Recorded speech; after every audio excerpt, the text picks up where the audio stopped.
Vamos a iniciar la grabación y perfecto. Entonces les doy la más cordial bienvenida a esta nueva clase. Esta clase lo que vamos a hacer es consolidar ya todos los conocimientos que hemos visto de contaminación ambiental, calidad del aire, las zonas de la atmósfera, etcétera, etcétera. Todo lo que hemos visto hasta ahora sobre contaminación ambiental. En términos generales nos referimos particularmente a la contaminación del aire. Entonces, eso es lo que hemos estado viendo hasta ahora en esta tercera parte de la asignatura. Entonces, resumen de calidad del aire. Está el cielo particularmente, que es lo que hemos estado viendo. Entonces, iniciamos esta parte de la asignatura, esta unidad, hablando, relatando sobre las regiones de la atmósfera. Entonces, las regiones de la atmósfera estaban consolidadas por la troposfera, la estratosfera, mesósfera, termósfera y exósfera, allí hasta la parte más próxima donde ya están los satélites, si nos damos cuenta. Entonces, la zona que estamos totalmente relacionados nosotros en interacción constante es la troposfera. La troposfera que involucra la parte de la Tierra y la parte del aire directamente, que es donde precisamente ocurren todos los procesos biológicos. Por eso se le llama a toda esta parte en general ecosfera, que es la troposfera más la parte de la Tierra, ecosfera, que es donde sucede toda la ecología, todos los procesos biológicos de todo lo que estamos instalando aquí. Entonces, ahí está, 100%, perfecto. Entonces aquí lo que habíamos visto que había diferentes variabilidades de diferentes características físicas y también químicas también, pero particularmente físicas en cada una de las capas de la atmósfera. Entonces, en la troposfera, por ejemplo, teníamos que la temperatura, a medida que aumentábamos la altitud, la altura, la temperatura disminuía hasta llegar a aproximadamente menos 50 grados Celsius. Y después teníamos en la estratosfera que aumentaba la temperatura producto de la capa de ozono. ¿Por qué? Porque la capa de ozono era capaz de capturar y o sea, de no dejar pasar, de absorber toda la radiación que llegaba desde el espacio. Y aquí, por lo tanto, radiación significa energía, por lo tanto absorbe la capa de ozono la energía que viene en estos rayos cósmicos que están allí de la energía, y eso aumenta la temperatura. Por eso a medida que aumentamos la altitud en la estratosfera, aumentamos la temperatura. Luego nuevamente, como hay menor presencia de gases, disminuye la temperatura en la mesósfera hasta llegar a casi menos 100, y después la temperatura en el espacio exterior aumenta, o sea, la termósfera, aquí porque aquí sucede la mayor cantidad de radiación. Hay mucha radiación en este sentido, por eso aumenta la temperatura llegando incluso a más de 100 grados Celsius. Eso en términos de la temperatura. Ahora en términos de la densidad. Dijimos que en la troposfera existía alrededor del 70, 75 por ahí, por ciento de la masa de la atmósfera. Si le sumamos la estratosfera, llegamos al 99%. Y si le sumamos la mesósfera, llegamos al 99.99%. ¿Se dan cuenta? Aquí, entre la troposfera y la estratosfera, en esta parte se concentra la mayor cantidad de masa.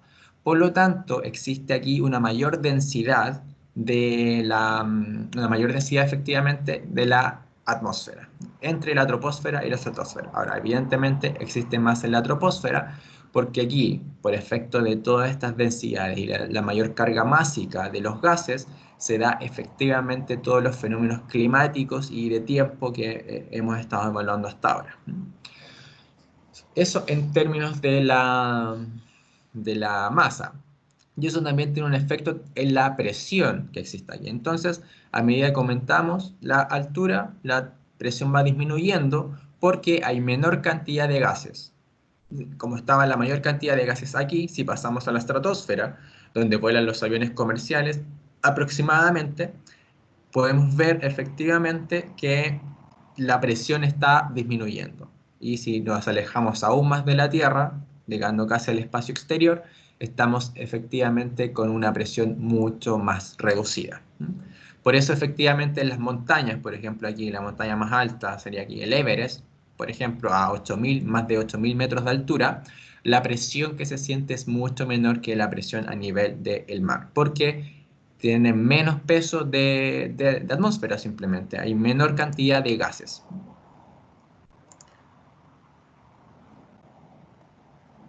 Luego tenemos la composición de la atmósfera. Esto es particularmente apreciable en la troposfera, en todo lo que estamos respirando nosotros.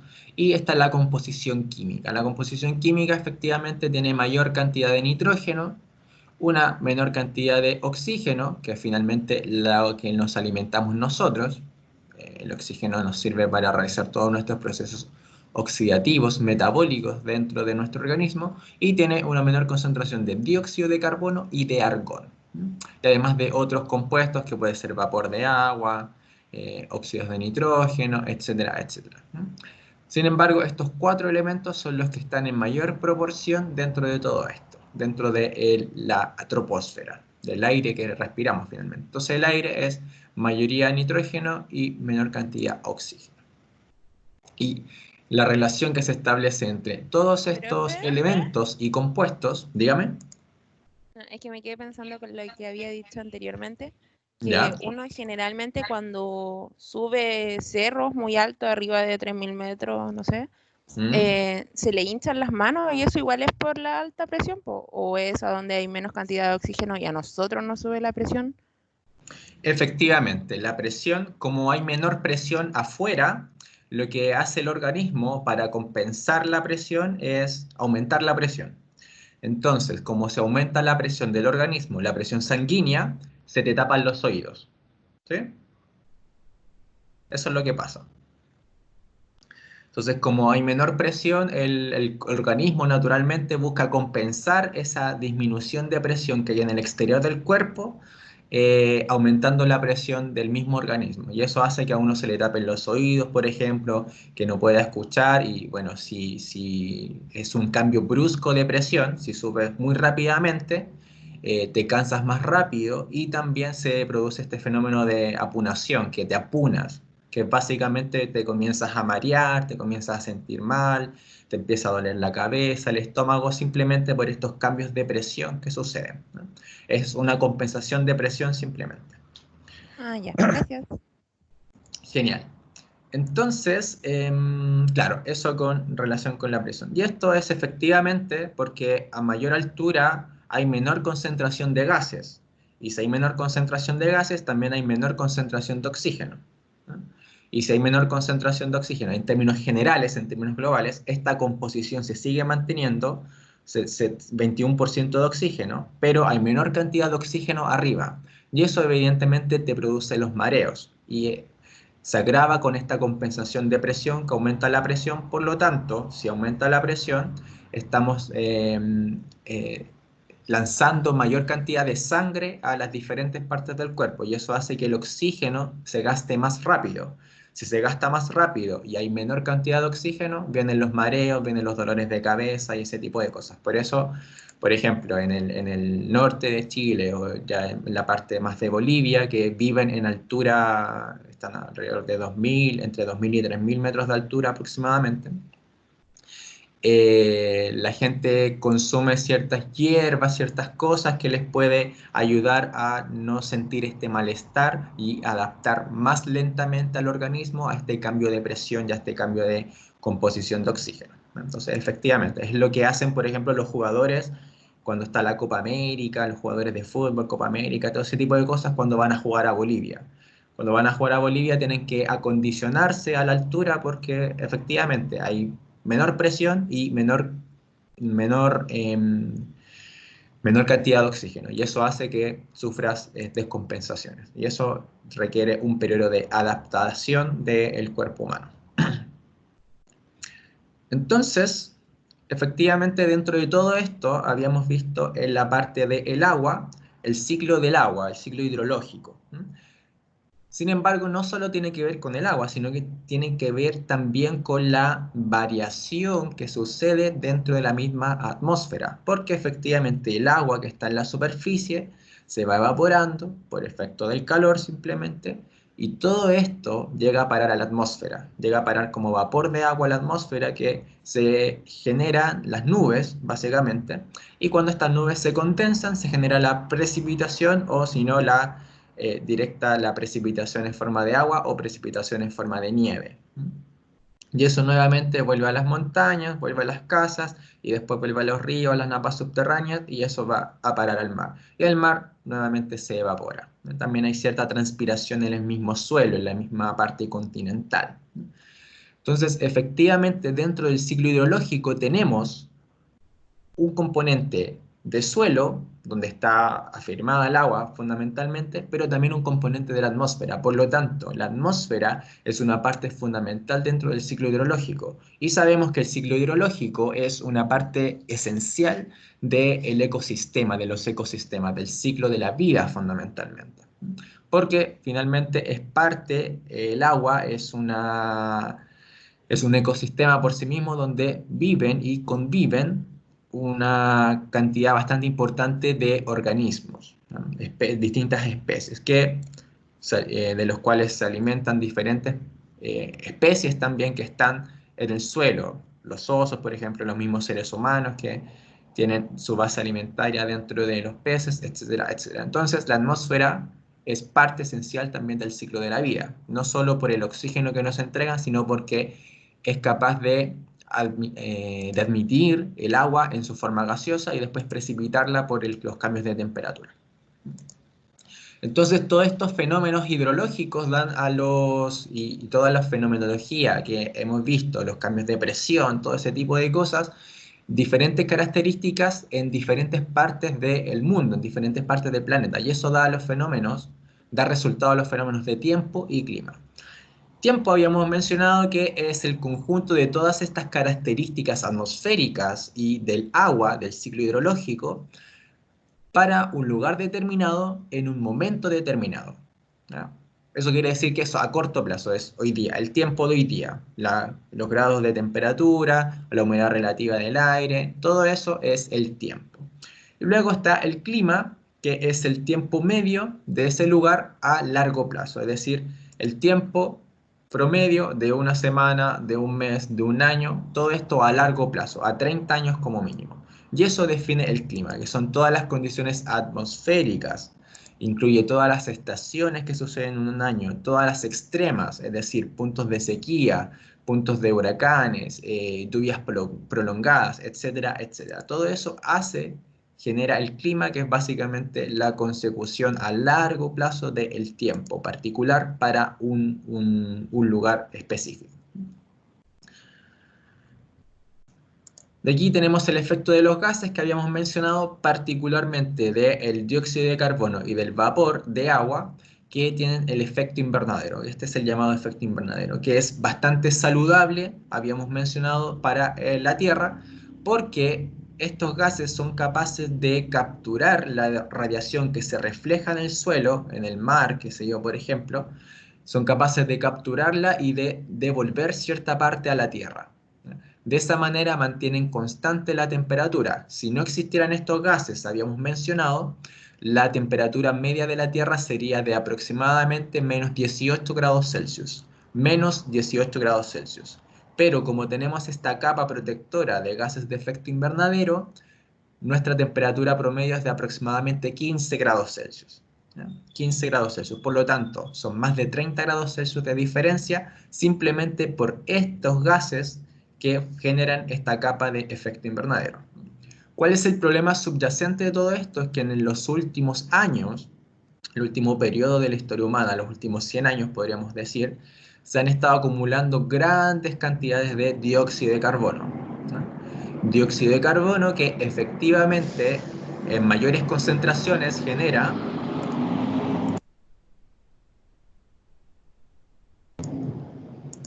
ahí estaba pasando un transporte muy ruidoso. Entonces, generan altas concentraciones un efecto invernadero potenciado. Eso hace que la temperatura de la Tierra aumente aún más. Y eso es lo que conocemos nosotros como cambio climático, finalmente. Este extremo calentamiento que se produce del mundo, de la Tierra, genera los cambios climáticos que desencadenan todos los problemas que ya conocemos, que estamos relacionando. Sequía, por ejemplo, en bastantes partes del mundo, mientras que en otras partes del mundo se dan lluvias prolongadas, lluvias muy exacerbadas, muy fuertes, mayor presencia de huracanes, de tornados, etcétera, etcétera. Entonces, efectivamente, ese es el problema subyacente de la contaminación atmosférica que vamos a tocar más adelante. De aquí, dentro de todos estos fenómenos atmosféricos, se producen distintas variaciones de todos los componentes que están constituyendo la atmósfera, ¿no? Particularmente, por ejemplo, del dióxido de carbono. El dióxido de carbono, se dan cuenta, es capturado aquí, en esta ecuación química que estamos viendo, es capturado por las plantas junto con el agua y absorbiendo energía lumínica a través de la clorofila, energía del sol particularmente, se fija este carbono en glucosa, ¿no? Básicamente glucosa, distintas formas de glucosa, y liberan oxígeno. Entonces, mientras se consume dióxido de carbono, se libera oxígeno y además se genera esta generación de glucosa, que es la fijación del carbono en una molécula compleja que puede ser digerida por los humanos, ¿no? De aquí efectivamente se produce el consumo de oxígeno, que es donde se produce la combustión.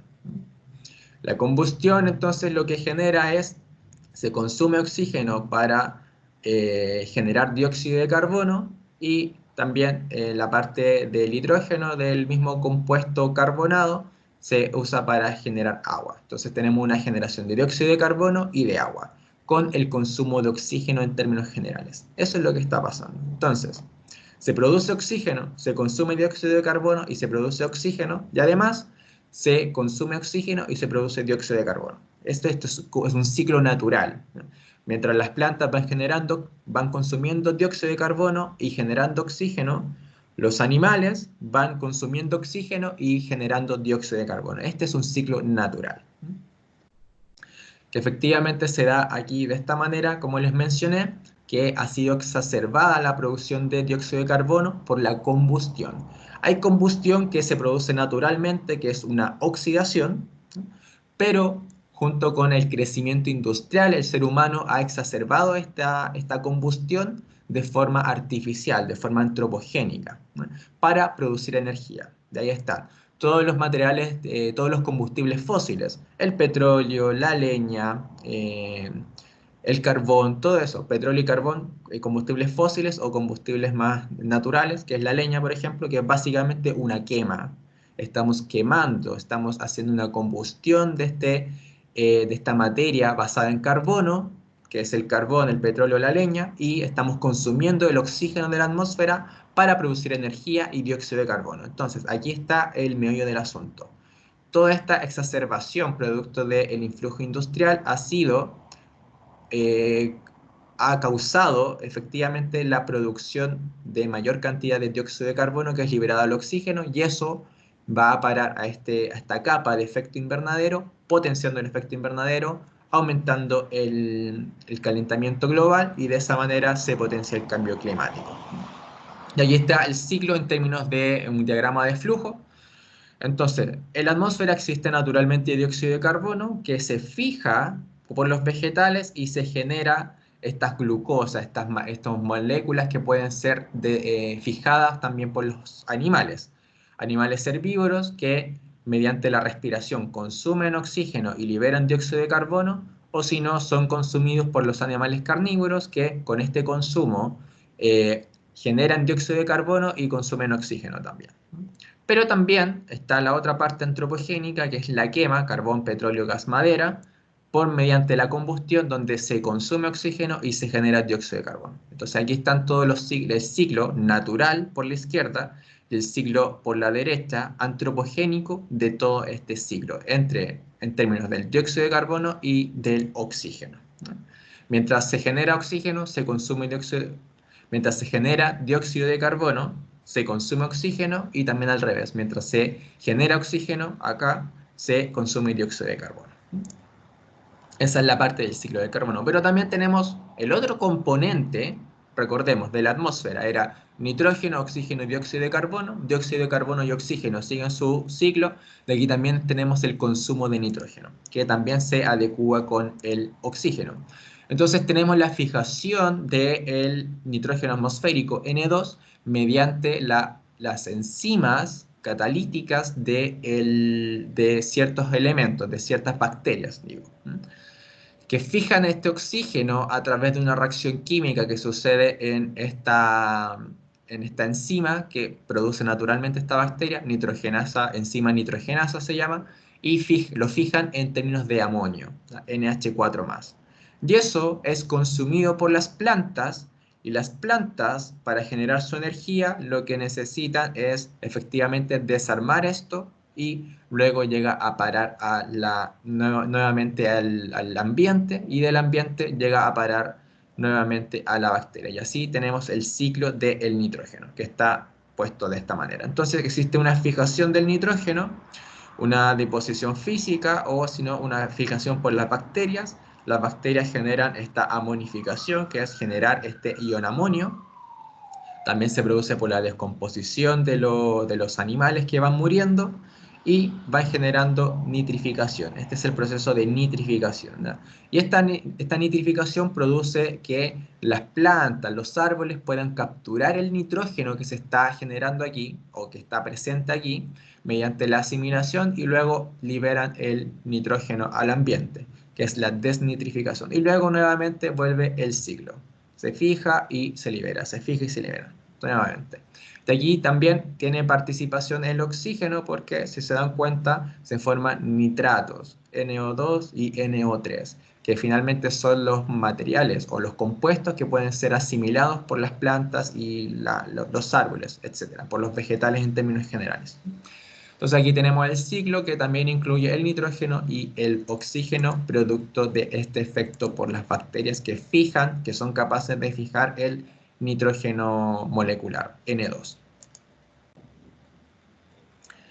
Aquí entramos al aspecto de la contaminación. De aquí habíamos definido, que es una fotografía de Santiago en su peor momento, donde está toda esta capa densa, gris, esta nube gris, que nosotros llamamos smog. Entonces, ¿de dónde viene la palabra smog?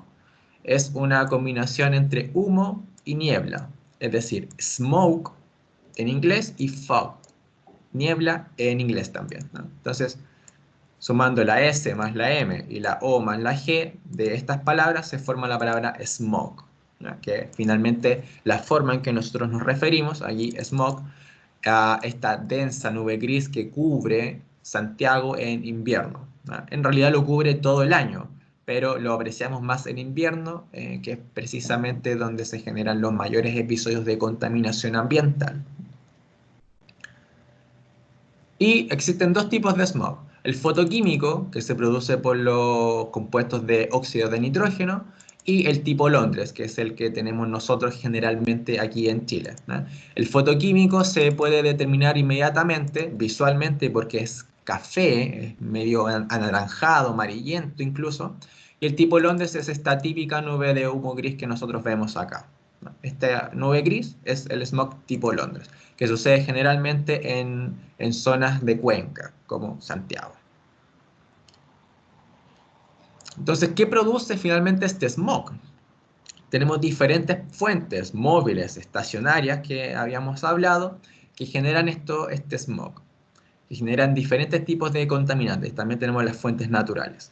Contaminantes como los contaminantes primarios, como el monóxido de carbono, el dióxido de carbono, el dióxido de nitrógeno u óxido de nitrógeno, el dióxido de azufre, la mayoría de los hidrocarburos, los carbonos volátiles que habíamos mencionado, y partículas en suspensión. Y dadas las condiciones que se establecen aquí, que también lo vamos a mencionar, y lo hemos mencionado también, se producen distintas reacciones químicas o físicas que generan contaminantes secundarios. Contaminantes primarios, mediante reacciones químicas o físicas, se generan contaminantes secundarios, que pueden ser nitratos, nitritos, ácido sulfúrico, etcétera, etcétera, sales de nitratos, sales de azufre y etcétera, trióxido de nitrógeno y todos estos contaminantes. contaminantes secundarios. Entonces, todo esto, producto de la contaminación atmosférica, se debe principalmente a 5 contaminantes. Los óxidos de nitrógeno, que ya habíamos mencionado, dióxido de azufre, material particulado, monóxido de carbono y todos los hidrocarburos, ¿ya? Todos hidrocarburos volátiles, que se generan en fuentes fijas como las industrias o en fuentes móviles como el transporte. Aquí tenemos la imagen de un automóvil, por ejemplo. Entonces, la contaminación atmosférica. Tenemos aquí el ciclo del carbono que habíamos mencionado que se produce por la combustión. Sin embargo, la combustión no es 100% efectiva, se da una combustión incompleta.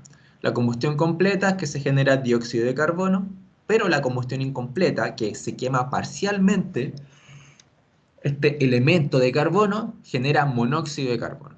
El monóxido de carbono es un elemento mucho más potente de efecto invernadero que el dióxido de carbono, por lo tanto es un contaminante mucho mayor, mucho más grave, mucho más grave. Y en general en los vehículos y en las industrias se genera bastante combustión incompleta. De hecho, incluso uno mismo en la cocina se genera combustión incompleta. ¿Cómo uno puede verificar eso? Cuando la llama está completamente azul, es una combustión completa, ¿eh? Sin embargo, cuando la llama se vuelve anaranjada, un poco rojiza, anaranjada, más o menos, es que está haciendo combustión incompleta, ¿ya? Y eso tiene que ver efectivamente con las condiciones medioambientales que hay en la cocina. Ustedes se podrán dar cuenta cuando vayan a la cocina y hagan algo que requiera encender la llama de la cocina. Entonces, el monóxido de carbono es un componente mucho más contaminante que el dióxido de carbono. Por eso generalmente en las industrias se realizan distintos procesos de optimización para disminuir la producción de monóxido de carbono, ¿no? Que son procesos que ya habíamos estudiado en la clase anterior.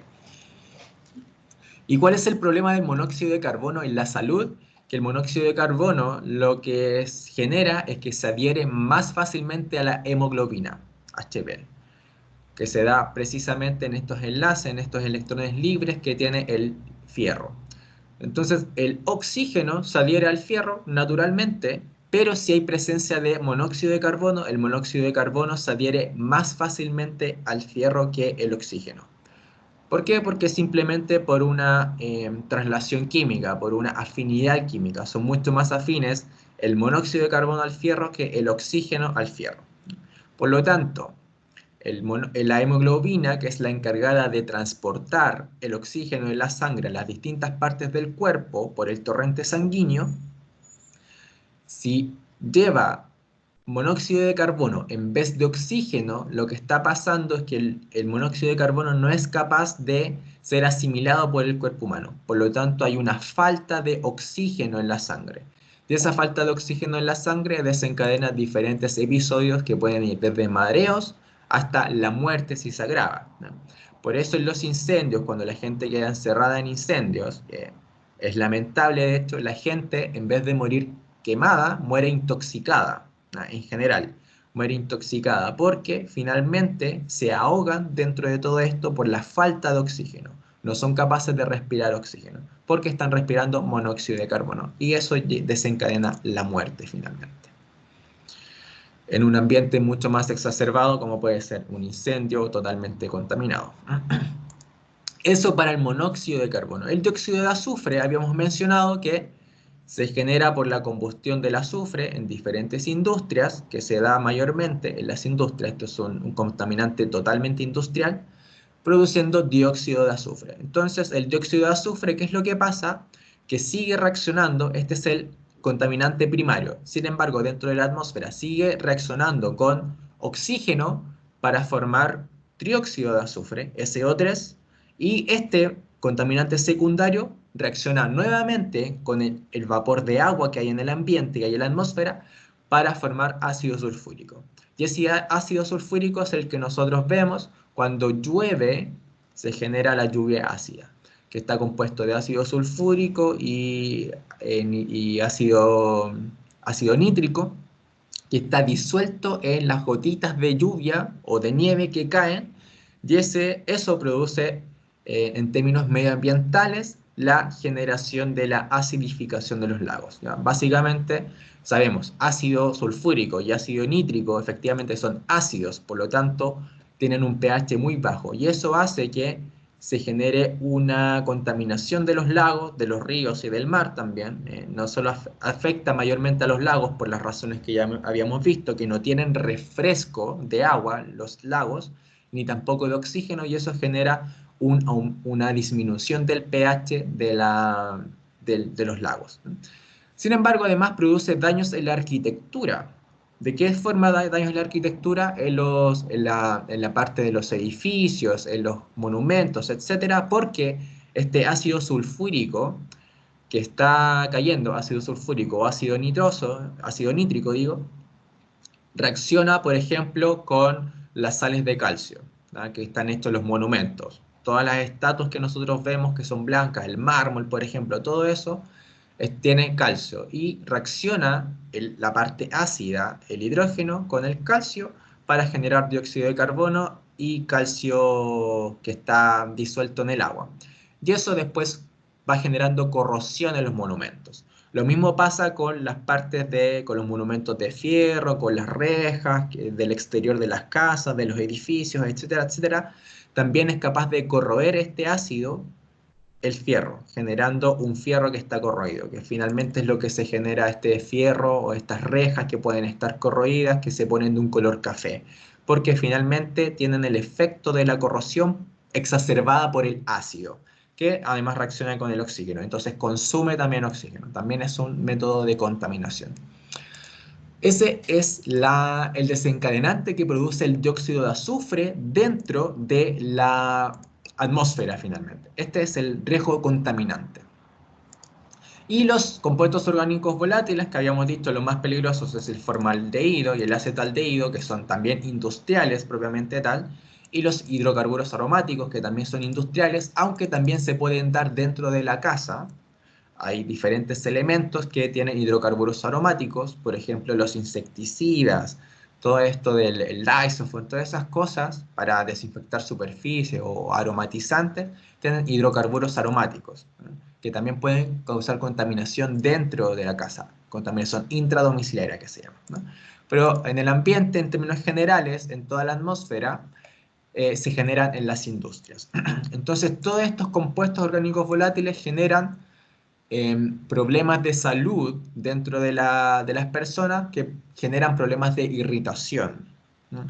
Problemas claro, de irritación, y también puede producir cambios a nivel celular generando distintos tipos de cáncer. Cáncer en la tráquea, en el esófago, o cáncer al pulmón si es que se respira en ciudades muy contaminadas o en zonas muy contaminadas con este tipo de hidrocarburos aromáticos. Ese es el efecto primordial. Y llegamos al material particulado, que recordemos, tenemos dos clasificaciones, el PM10 y el PM2,5. El PM10 son todas las partículas menores a 10 micras y el PM2,5 son todas las partículas menores en tamaño a 2,5 micrómetros, micras o micrones. Y aquí tenemos la comparación, la arena fina que vemos nosotros en la playa tiene 90 micras, el cabello, el pelo humano natural, tiene aproximadamente 50 micras y el material particulado es mucho menor. Aquí, 9 veces menor que la arena, el PM10, y 5 veces menor que el cabello humano, el PM10, ¿no? Por lo tanto, podemos realizar una especie de cinturón en el cabello con este PM10. Y además el PM2,5 es aún más pequeño. Si se dan cuenta, esas son las comparaciones de tamaño que finalmente existen. Y tenemos el material particulado primario, que tenemos todas las fuentes naturales, que es el polvo suspendido en el suelo, partículas marinas, emisiones volcánicas, incendios forestales, conminución, que es la erosión de las plantas. Este incendio forestal lo dejamos ahí natural porque generalmente los incendios forestales se producen por acción humana, pero de todas formas es contaminación que se produce en la misma naturaleza. Por eso lo ponemos como fuentes naturales, ¿no? Entonces que les surge la duda. Y las fuentes evidentemente antropogénicas, que es principalmente la combustión por el transporte, la industria y a nivel residencial. Ya vimos en las estufas que funcionan con gas, con parafina, qué sé yo, con todo ese tipo de cosas, generan una combustión que genera la contaminación. Y además la metalurgia, que lo dejamos aparte, que produce una mayor contaminación por todo el movimiento de tierra que se genera en todo este aspecto cuando se está operando las mineras, por ejemplo. Este es el material particulado primario. Y tenemos también el secundario, que se produce por reacciones químicas o físicas de todos los materiales, de todos los contaminantes primarios. Sulfatos desde el dióxido de azufre o nitratos desde el dióxido de nitrógeno, que les había mencionado. Sulfatos y nitratos que se producen mediante las reacciones químicas que suceden en la atmósfera. Se produce material particulado de sulfatos y de nitratos, ¿no? Que pueden también caer a la superficie, al suelo, por la lluvia. Finalmente, la lluvia que cae generalmente en las ciudades es un poco de lluvia ácida con bastante material particulado, sulfatos y nitratos. Por eso, por ejemplo, Santiago, después de la lluvia, después de que llueve, se ve como en HD, en alta definición, porque se ve bastante descontaminado en ese sentido. No tenemos este smog, esta nube gris que muchas veces no nos impide ver la cordillera, por ejemplo. Por eso se ve mucho más linda la cordillera después de una lluvia. Y el material particulado, como les mencioné, en diferentes partes de acá de tamaño. Tenemos una distribución normal dentro de todo esto, el PM10 para el PM2,5. Y además existe ya algo mucho más fino, que es el PM0,1, es decir, de 0,1 micras. Ya es ultra fino, algo muy, muy fino. Y todo esto es la suma de los sólidos totales, sólidos suspendidos totales, ¿verdad? Que están suspendidos en el aire. Esta es como una comparación en términos de histograma del tamaño de las partículas. Y llegamos a la parte de los óxidos de nitrógeno, que son los productores del smog fotoquímico, ¿no? Tenemos el dióxido de nitrógeno, que es el contaminante primario que se libera de los tubos de escape de los autos, del transporte y también de la industria. El dióxido de nitrógeno llega a la atmósfera y por efecto de la luz solar, por la luz ultravioleta, HV es simplemente energía solar, energía lumínica, reacciona, se desarma y se libera óxido de nitrógeno y oxígeno. Luego tenemos dos efectos. El oxígeno, que queda liberado, que es un radical libre que queda aquí, es muy inestable. Todos estos son muy inestables, por lo tanto las reacciones químicas que están acá suceden muy rápidamente. Entonces el oxígeno, este elemento oxígeno, radical de oxígeno, reacciona con el oxígeno molecular, O2, para generar ozono, ¿ya? O3. Y el ozono, esta reacción química se produce en la troposfera. Ya dijimos que el ozono es saludable en la estratosfera porque se genera la capa de ozono, ¿ya? Y ahí nos protege de todo el efecto radiativo que llega desde el espacio exterior. Sin embargo, el ozono en la troposfera, habíamos mencionado, produce daño porque es tóxico, produce irritación en las vías respiratorias, etcétera, etcétera. Entonces, por lo tanto, en la troposfera el ozono es dañino. Y luego, este ozono que se produce en la atmósfera genera este nitrógeno, este óxido de nitrógeno puede llegar hasta la estratosfera y con la estratosfera reaccionar con el ozono que está naturalmente y que es saludable. Y esto genera el agujero en la capa de ozono porque reacciona con el ozono generando oxígeno y dióxido de nitrógeno. Luego el dióxido de nitrógeno baja a la troposfera, reacciona por la luz solar y nuevamente vuelve al ciclo, generando todo daño. Daño en la troposfera y daño en la estratosfera. En la troposfera porque el ozono troposférico es dañino para la salud, y en la estratosfera porque desarma o rompe los enlaces del oxígeno en el ozono, desarmando el ozono y dejándonos sin protección de los rayos ultravioleta que llegan desde el espacio exterior, desde el sol fundamentalmente, y eso genera este daño, el agujero en la capa de ozono que ya habíamos relatado. De aquí habíamos mencionado esto para afuera, aquí. Y también habíamos mencionado los tipos de emisión. Entonces teníamos distintos tipos de emisión. Por contaminante específico, por tipo de fuente y por tipo de liberación, ¿no? Aquí no los coloqué, sí. Contaminante específico habíamos mencionado, por ejemplo, el plomo. El plomo es un contaminante específico y efectivamente todas las fuentes que se asocian al plomo caen dentro de esta categoría. Todos los contaminantes de plomo, por ejemplo. Tipos de fuente, habíamos dicho las móviles, las fijas y las estacionarias, ¿no? Y también teníamos las fuentes naturales. Las móviles son las que se mueven, lo dice el nombre. Las fijas o estacionarias que están en un punto establecido y las fijas o estacionarias están en un punto fijo, ¿ya? Que son generalmente las industrias. Y las móviles son los transportes, los automóviles, los camiones de transporte, los aviones, etcétera, etcétera. Y por tipo de liberación tenemos las antropogénicas y las naturales. Las naturales pueden ser, por ejemplo, los volcanes. ¿Mm? Y las antropogénicas generalmente son la combustión, como ya habíamos mencionado. ¿Mm? Esos son los diferentes tipos de emisión que pueden existir, tanto natural como antropogénicamente dentro del ambiente. Entonces, aquí teníamos la estimación de las emisiones que se realizan dentro de la atmósfera, que es un gráfico respecto al costo, tiempo y dinero, y también por la confiabilidad de los estimados de las emisiones. Y aquí teníamos por excelencia la medición directa, ¿ya? Que era lo que se hacía, lo que tenían que finalmente realizar todas las industrias que estuvieran trabajando dentro de un entorno urbano, ¿ya? Medir directamente las emisiones que producen.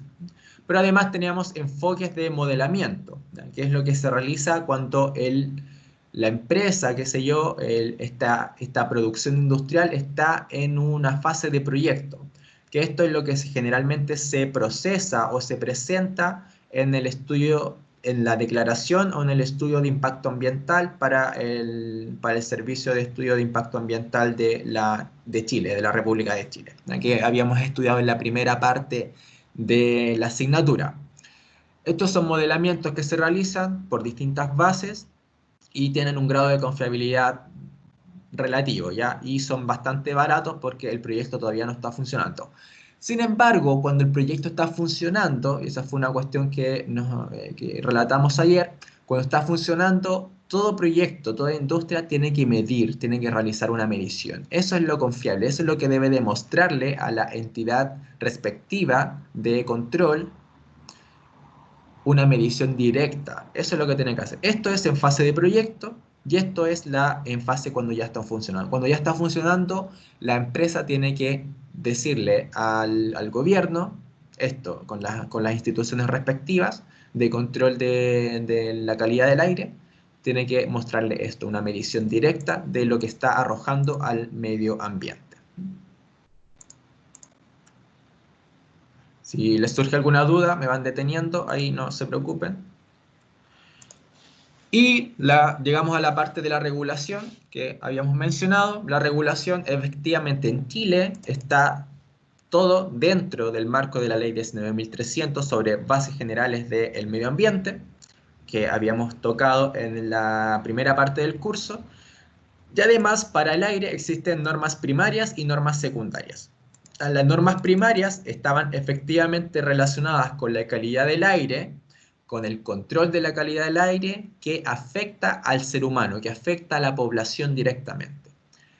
Y las normas secundarias estaban establecidas hacia calidad del aire, pero apuntada hacia el cuidado del medio ambiente, apuntada hacia el cuidado de los ecosistemas. Eso es lo que estaban estableciendo las normas primarias y las normas secundarias. Por lo tanto, existen normas primarias, aquí no, normas primarias específicas para cada uno de los contaminantes que habíamos mencionado, ¿no? En la clase respectiva se los mostré para el material particulado 2,5, para el material particulado 10, para el dióxido de azufre, el dióxido de nitrógeno, el monóxido de carbono y también para el plomo, ¿no? Se preguntarán, ¿por qué para el plomo? Recordemos que antiguamente la benzina, todo el combustible que se ocupaba en los vehículos para el transporte de personas o transporte de carga, tenía como catalizador es decir, para disminuir la energía efectiva de explosión de ese combustible dentro del motor de combustión interna del vehículo, tenía este catalizador de plomo. Entonces, uno de los componentes de material particulado o de gases que se liberaban por el tubo de escape de estos vehículos contenía plomo. Entonces se emitió efectivamente una norma primaria que regulara todo esto de plomo. Ahora, efectivamente, ese combustible ya se dejó de utilizar, por lo tanto la contaminación por plomo en las ciudades disminuyó considerablemente. Sin embargo, existe todavía esa norma efectivamente porque hay empresas que pueden trabajar con plomo y se necesita regular ese sentido de la contaminación por plomo también. Pero es mucho más baja a como era antes. Ese es el sentido fundamental porque ya no se ocupa combustible que tenga plomo dentro de su composición. De aquí, si quieren revisar más en detalle, les dejo el link de las normas que están dentro, que están vigentes por el gobierno. De aquí habíamos entrado ya particularmente dentro de la norma primaria para el material particulado 2,5 y para el material particulado 10, que dan todos los episodios de alerta, preemergencia y emergencia ambiental, que ya estamos acostumbrados de conocer. Entonces, las mediciones que se realizan en una concentración de 24 horas para el material particulado 2,5 y para el material particulado 10 se miden microgramos por metro cúbico por un periodo de 24 horas. ¿No? Microgramos por metro cúbico. Y eso se genera un valor que puede ir de 0 a 50, de 50 a 170 o mayor a 170. Y esto está relacionado con este valor, el índice de calidad de aire referido a partículas, ICAP. Y este ICAP está relacionado con los niveles que se pueden dar de alerta, preemergencia o emergencia, que es la calidad del aire, índice de calidad del aire referido a partículas. Eso es finalmente lo que se determina. Entonces, si el ICAP, este índice de calidad del aire referido a partículas, está entre 0 y 99, quiere decir que el aire está bueno. Si está entre 100 y 199, está regular. Si está entre 200 y 299, hay alerta ambiental. Cuando se genera alerta ambiental es porque alguno de estos valores, PM2,5 o MP10, está entre 200 y 299, el ICAP. Preemergencia entre 300 y 499 y emergencia mayor a 500. Por ejemplo, para que se declare emergencia ambiental, debe tener un ICAP superior a 500. ICAP superior a 500 significa que debe haber un material particulado 2,5 con una concentración en el aire de 170 microgramos por metro cúbico en un periodo de 24 horas. Lo mismo aquí, 330 microgramos por metro cúbico para el MP10, para llegar a una situación de emergencia ambiental. Eso es finalmente la conversión que se realiza dentro de todo esto. Este es el índice que se utiliza aquí en Chile, que está determinado en Chile. En otros países se ocupan otro tipo de índices que tienen otro tipo de fórmulas, ¿ya? Y que hacen referencia también a distintos episodios con distintas normativas, ¿no? Pero esto es lo que estamos hablando aquí, es de Chile, todos los episodios que se generan en Chile. De aquí, efectivamente, como les mencioné, se dan la regulación para determinar una alerta, una preemergencia o una emergencia ambiental en distintas zonas de Chile. Particularmente lo que estamos acostumbrados, evidentemente, aquí es la región metropolitana, en la zona de Santiago, la cuenca de Santiago. Entonces, cada uno de estos episodios determina diferentes situaciones. Existen medidas permanentes en términos de la regulación, que es gestión del tránsito, restricción vehicular, prohibición de entrada al anillo Américo Vespucio de todo vehículo sin sello verde, todo esto, prohibición del uso de calefactores, de cocinas a leña, no se puede usar leña en Chile, ¿ya? Quemas agrícolas y vehículos de carga pesada en el anillo Américo Vespucio. Estas son medidas permanentes que siempre están. Sin embargo, cuando hay episodios críticos, que es alerta, preemergencia o emergencia, se agregan diferentes cosas. En todo se agrega, por ejemplo, la sugerencia de la suspensión de la actividad física en los colegios, la intensificación de la fiscalización y se refuerza el plan de aspirado y lavado de calles, que ya habíamos hablado, que básicamente estos camiones que pasan aspirando y lavando las calles o directamente personas que pasan regando para sacar todo el polvo que está incorporado en el piso, en el suelo, en la calle, para evitar que se suspenda cuando pasan los autos, el transporte o las mismas personas cuando transitan. También en alerta, en periodo de alerta, y en todas también se agrega la prohibición del uso de leña, cocinas o calefactores a leñas, pero aquí en alerta, excepto pellets, pero cuando hay preemergencia y emergencia, incluso agrega a las calefactores con pellets. Ya, habíamos mencionado que los pellets, los calefactores o cocinas a leña de pellets, son mucho más eficientes en términos de emisiones. Contaminan, pero menos que la leña directa. Sin embargo, aquí se agregan los pellets porque ya los episodios de preemergencia y emergencia son bastante críticos. Y además se agrega ahí una restricción vehicular, se agregan ciertos números a la restricción vehicular, con aquí sin sello verde. Aquí con preemergencia se agregan más números a los sin sello verde y en emergencia ya se aumenta totalmente el número de dígitos, incluso incluyendo a vehículos con convertidor catalítico. Ya habíamos hablado del convertidor catalítico, genera contaminantes que son menos críticos que los contaminantes que se liberan directamente de la combustión interna del motor. Y además se paralizan ejes, o sea, se paralizan fuentes fijas, industrias, ¿no? Todas las industrias que no han establecido ciertos periodos de contaminación se paralizan, tienen que paralizarse por ley. Y además, en periodos de emergencia se establecen ejes ambientales, es decir, que se cierran calles y se hace solamente que transite transporte público. No hay transporte privado, solo transporte público, que incluye Transantiago, en Santiago, transporte público de micros y transporte público de taxis o vehículos más pequeños. Esa es la diferencia de todas las regulaciones, de todos los periodos críticos que se generan. De aquí yo les había mencionado que existen en la región metropolitana diferentes estaciones de monitoreo de la calidad del aire, y esto lo acabo de sacar hoy día para el viernes 19 de junio, hoy día precisamente. Si se dan cuenta, hay 3 estaciones en amarillo. La estación de que está por aquí esto es Pudahuel, esto es en Cerrillos y esto es la estación que está en el bosque. Si se dan cuenta en amarillo, significa que el aire está regular. ¿Qué significa?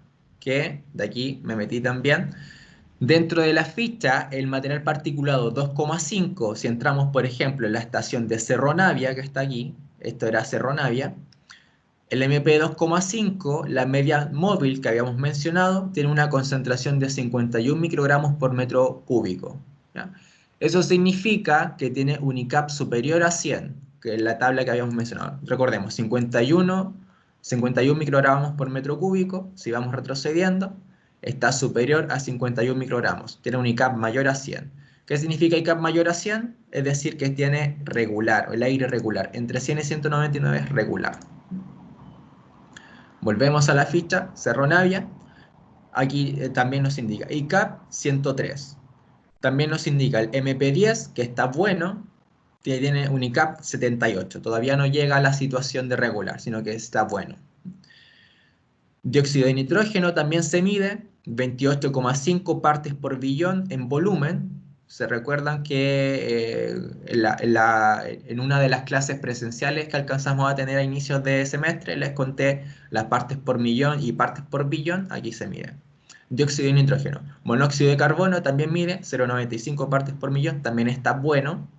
Y el ozono, ven que también se mide el ozono, 1 parte por billón, ¿no? También está en bueno.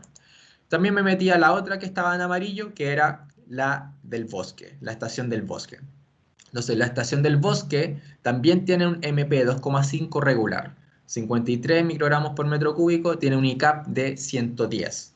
Por lo tanto, entra mayor a 100, entre 100 y 199, un ICAP regular.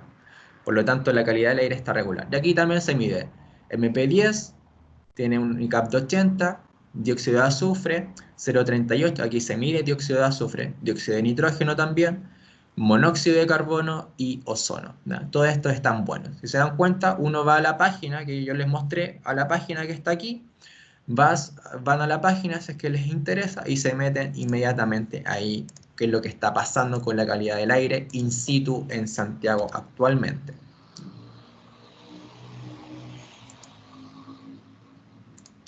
Perfecto, de hecho incluso me acabo de meter y la estación de Los Cerrillos está en verde, ¿no? Solo está en amarillo la de Cerro Navia y la del Bosque, ¿no? Para que lo sepan. Cerro Navia y el Bosque están en amarillo, actualmente. Esto se va actualizando cada una hora, para que lo consideren. Entonces uno se puede meter a cada una de las fichas, presionas aquí y se van metiendo a cada una de las fichas de cada una de estas. Por ahora tenemos un ambiente regular. Y también, eso era de la región metropolitana, pero también en esta otra página web existe para todo el país. Región metropolitana, Valle Central de O'Higgins, Curicó, Talca y Maule, Linares, Chillán, etcétera, etcétera. Y si se dan cuenta, en Valdivia también hay un episodio regular, ¿no? Y en Coyhaique hay alerta. Es decir, que el ICAP está mayor a 100. Digo, mayor a 200. ¿No? Entre 200 y 299. Hay alerta ambiental en Coyhaique, ¿no? ¿Por qué pasa eso? Porque hace frío. Probablemente está lloviendo en Coyhaique, entonces la gente enciende las leñas. Y la leña efectivamente produce este efecto de contaminación que les he relatado por efecto de la combustión. Producen dióxido de carbono, producen monóxido de carbono, producen los óxidos de nitrógeno que probablemente no tienen los filtros respectivos de la quema de leña que se produce en estas ciudades y se generan estos periodos de contaminación. Valdivia también pasa lo mismo. Básicamente en la mayor parte de las ciudades del sur de Chile, ¿no? Entonces también se pueden introducir aquí y se pueden meter a cada una de las ciudades cómo está la calidad del aire. De aquí me puse a relatar un poco de noticias. El domingo pasado se decretó la primera preemergencia ambiental para la región metropolitana, ¿no? Es decir, que el ICAP, preemergencia, si vamos retrocediendo, aquí, el ICAP preemergencia estaba mayor a 300, entre 300 y 499. Eso quiere decir que había una concentración de aproximadamente más de 100 microgramos por metro cúbico del MP2,5 o más de 200 microgramos por metro cúbico del MP10 para decretar preemergencia ambiental, ¿no? Entonces aquí entran todas las restricciones que les mencioné, aumentan, si se dan cuenta. Por la mala calidad del aire, dice la noticia, no podrán circular los no catalíticos con patentes terminadas en 1, 6, 7, 8, 9 y 0.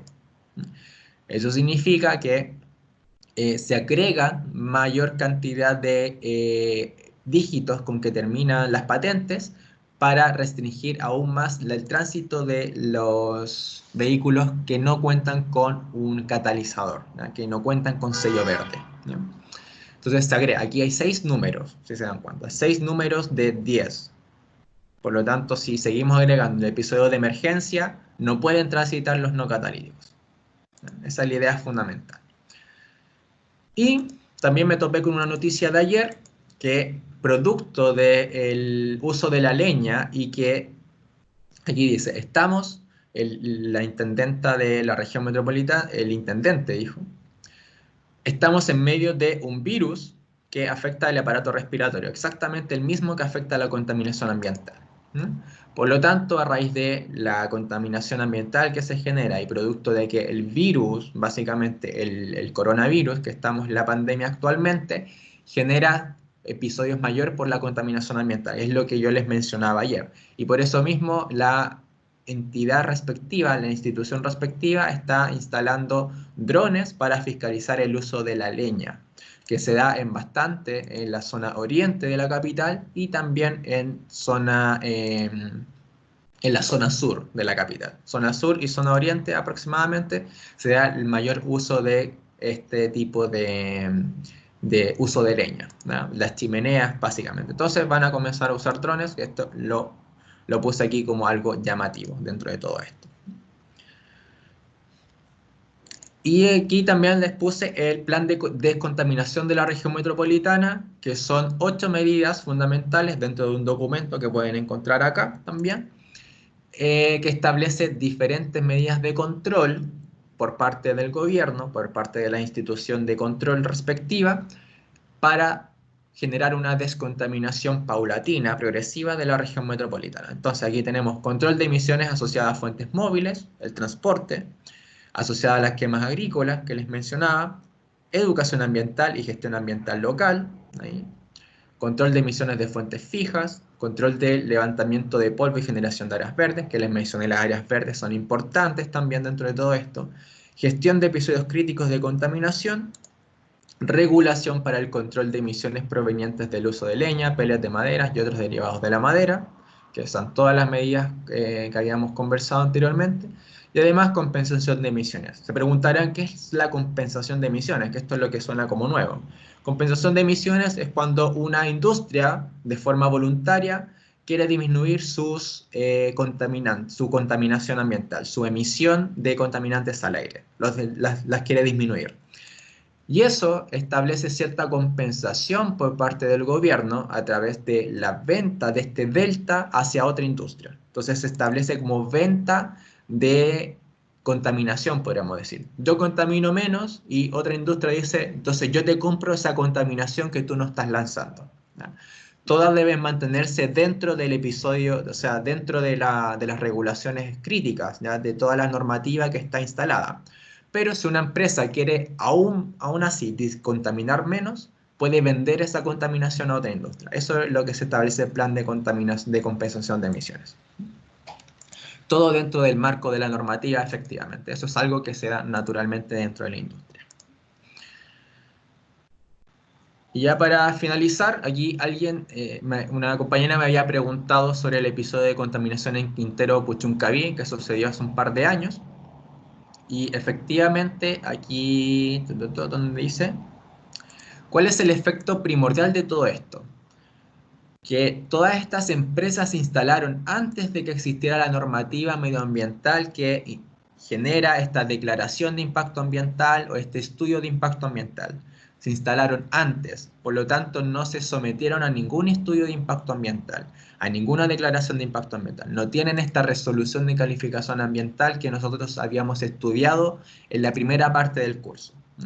Por lo tanto, no se establece un control real de este tipo de empresas que generalmente produjeron este tipo de contaminación en Quintero Puchuncaví.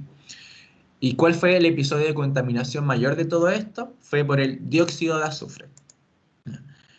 El dióxido de azufre, finalmente lo que se instala aquí dentro de todo esto se generan también episodios de alerta, preemergencia y emergencia por contaminación por dióxido de azufre. Y este fue el episodio de contaminación que se generó en ese año en el Quintero Puchuncaví, que finalmente produjo la intoxicación bastante a lo largo de un par de meses aproximadamente que duró el episodio, de todas estas personas que se contaminaron, del cierre de los colegios, todo ese tipo de cosas que produjeron todos estos problemas de salud en la población, en niños, en adolescentes y en adultos también. O sea, fue absolutamente transversal. Y se debió efectivamente a la contaminación por dióxido de azufre. Si se dan cuenta, esto compara la normativa vigente hasta el año 2018 y esta es la nueva normativa. Si se dan cuenta, los episodios de contaminación son bastantes, microgramos por metro cúbico. Para generar una alerta ambiental producto del dióxido de azufre, se requiere una concentración entre 1962 y 2615 microgramos por metro cúbico. Es bastante alto. Sin embargo, la normativa primaria, que está vigente desde el 2018, lo baja a 500, desde 500 hasta 649. Y además establece una norma de control horaria, que efectivamente fue lo que nosotros vimos en aquí le mostré dióxido de azufre, ¿ven? Dióxido de azufre, 0,38 microgramos por metro cúbico. Es bastante menor a lo que se da dentro de la norma para generar alerta. Pero en Quintero Puchuncaví llegó a incluso aquí. Incluso a superar aquí los niveles de 1000 microgramos por metro cúbico. ¿Ya? Por lo tanto, produjo todas estas situaciones de contaminación ambiental que nosotros conocimos en esa época. Ahí para que lo consideren en cuenta también. Y eso finalmente es el súper resumen que les tenía preparado para hoy día. ¿No? Pasamos de largo porque para tener después este tiempo después de la clase. ¿No? Entonces, ¿tienen alguna duda, alguna pregunta con lo que hemos visto? Con este resumen. Entonces, básicamente las preguntas van a salir de esta diapositiva que les acabo de mostrar, que en realidad consolida todo lo que hemos visto a lo largo de las clases, ¿no? Pero fundamentalmente lo que necesitarían estudiar es esto que acabamos de ver, que consolida toda la materia que hemos visto a lo largo de este mes, fundamentalmente.